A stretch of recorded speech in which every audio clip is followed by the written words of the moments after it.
ती म्हणते, तो माझ्याशी बोलत नाही, मला समजून घेत नाही. तो म्हणतो, मी एवढं सगळं करतो तरी तिला माझी कदर नाही. दोघेही दुखावलेले असतात. दोघेही नातं वाचवायचा प्रयत्न करत असतात. पण तरी दोघांना वाटतं, समोरचा मला समजून घेत नाही. तुम्ही कधी विचार केलाय का, प्रेम असूनही नातं कधी कधी खूप लांब गेल्यासारखं का वाटतं? चला, हे सोप्या शब्दात समजून घेऊया. आपल्या आयुष्यात बदल घडवून आणण्याची हिंमत असणाऱ्या प्रत्येकाला आमचा नमस्कार. लव्ह अँड रिस्पेक्ट या एमर्सन एगेरिट्स यांच्या पुस्तकात एक साधं पण खोल सत्य सांगितलं आहे. नातं तुटतं ते फक्त प्रेम कमी असल्यामुळे नाही, तर प्रेम आणि आदर वेगवेगळ्या भाषेत व्यक्त झाल्यामुळे. भाग 1, प्रेम आहे पण भाषा जुळत नाही. या पुस्तकात सांगितलं आहे, बहुतेक नात्यांमधला संघर्ष वाईटपणामुळे येत नसतो, तर वेगवेगळ्या भावनिक गरजांमुळे होतो.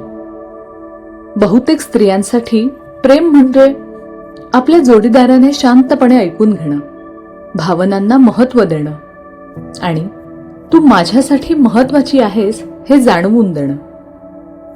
म्हणून ती बोलते, व्यक्त होते, प्रश्न विचारते. ती भांडत नसते, ती फक्त नात्याशी जोडलेली राहायचा प्रयत्न करत असते. पण बहुतेक पुरुषांसाठी नात्यातली सगळ्यात महत्वाची गरज असते आदर.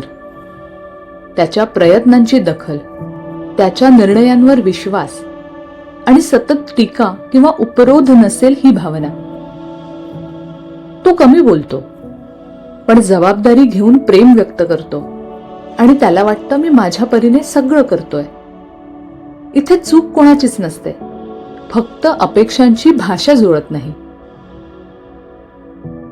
भाग 2, प्रेम पुरेसं असूनही नातं का अडचणीत येतं?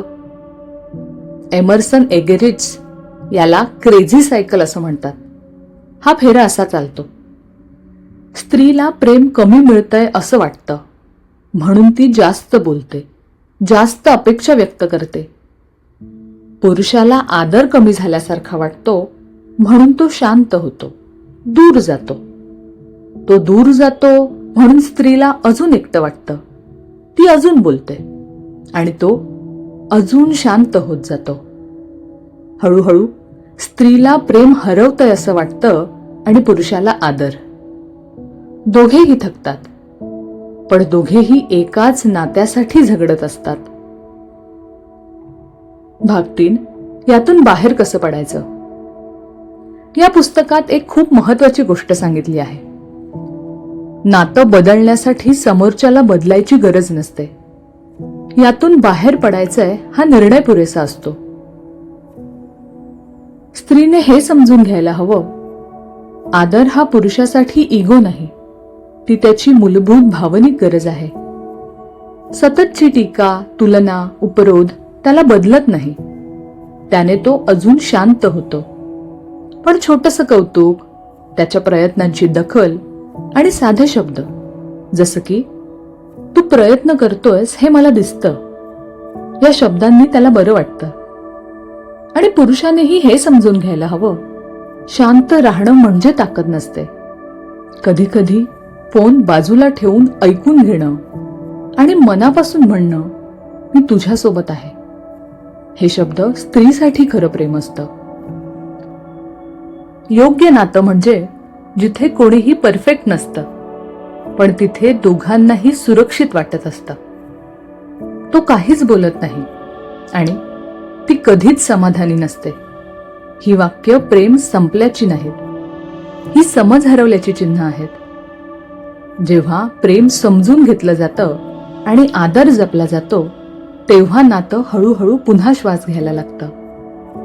आम्ही मनापासून प्रयत्न करतो आहोत नवनवीन विचारांना चालना देणारे आणि मनाला स्पर्श करणारे विषय तुमच्यापर्यंत पोहोचवावेत. तुमचा प्रत्येक लाईक, कमेंट आणि शेअर आम्हाला आणखी सुंदर आणि अर्थपूर्ण निर्मिती करण्याची प्रेरणा देतो. म्हणून कृपया चॅनल सबस्क्राईब करा आणि आमच्यासोबत हा प्रवास असाच पुढे चालू ठेवा, कारण तुमची साथच आमची खरी ताकद आहे. भेटूया पुढच्या व्हिडिओमध्ये. तोपर्यंत आनंदी रहा, सकारात्मक रहा